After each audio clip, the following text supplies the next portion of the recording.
স্বামীর স্পর্শে, স্বামীর আদরে, স্বামীর ছোঁয়াতে আল্লাহ একটা অসাধারণ বরকত ঢুকিয়ে দিয়েছে। ফলে মেয়ে দেখবেন বিয়ের আগে যত সুন্দরী থাকে, বিয়ের পরে আরো বেশি সুন্দরী হয়ে যায়। কেন?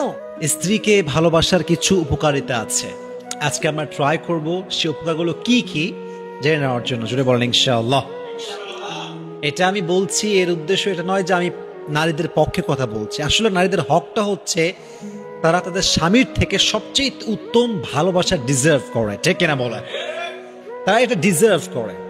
বাট আসলে বউকে ভালোবাসে যে আল্লাহর নিয়ামত পাওয়া যায়, আল্লাহর পক্ষ থেকে একটা ব্লেসিং আসে। Most of the husband they don't know about that. এই জন্য তারা দেখবেন স্ত্রীকে ভালোবাসতে চায় না, তারা জানে না। এই জন্য আমি আজকে জানাবো, এবং আমার মূল পারপাসটা হচ্ছে I am just trying to motivate them. তাদেরকে আমি অনুপ্রাণিত করতে চেষ্টা করছি তারা স্ত্রীকে ভালোবাসতে পারে। সকলে পড়ে না আমিন। নাম্বার ওয়ান বেনিফিট, যদি কেউ স্ত্রীকে মন থেকে ভালোবাসে, দিল থেকে ভালোবাসে, প্রথম যে লাভটা হবে সেটা হচ্ছে তাকে আল্লাহ তাআলা একটা মানসিক প্রশান্তি দান করবে। সুবহানাল্লাহ পড়ে। Mental peace, this is called mental peace. যে তার স্ত্রীকে ভালোবাসতে পারে, মন থেকে ভালোবাসতে পারে, আল্লাহ নিজেই তাকে রব প্রদত্ত, আল্লাহ প্রদত্ত একটা মানসিক শান্তি দান করে। সুবহানাল্লাহ। যেটা পৃথিবীর কোথাও সে পাবে না, যেটা পৃথিবীর কোথাও সে খুঁজে পাবে না। স্ত্রীকে ভালোবাসলে একটা মানসিক প্রশান্তি মন থেকে, বলেন তো আছে না নাই?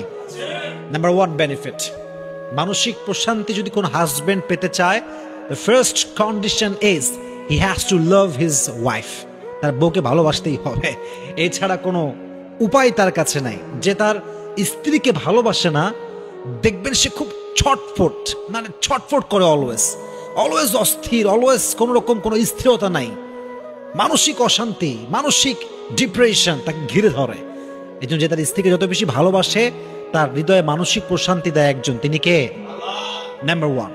নাম্বার টু, যে তার স্ত্রীকে ভালোবাসতে পারে, সে স্বামীকে আল্লাহ তাআলা দুই নাম্বার যে নিয়ামত দান করে, দুই নাম্বার তার যে উপকার হয় সেটা হচ্ছে সে পরকীয়ায় জড়ায় না। সেই স্বামী কখনো পরকীয়ায় জড়াতে পারে?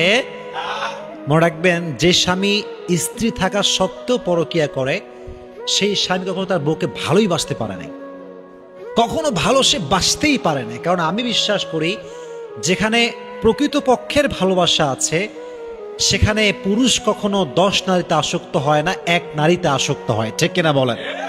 আর যেখানে প্রকৃত পক্ষের ভালোবাসা আছে, সেখানে নারী কখনো 10 পুরুষে আসক্ত হয় না, এক পুরুষে আসক্ত হয়, ঠিক কিনা? তাহলে বোঝা গেল, যে ব্যক্তি বিয়ের পরেও, চাই সে পুরুষ হোক কিংবা মেয়ে হোক,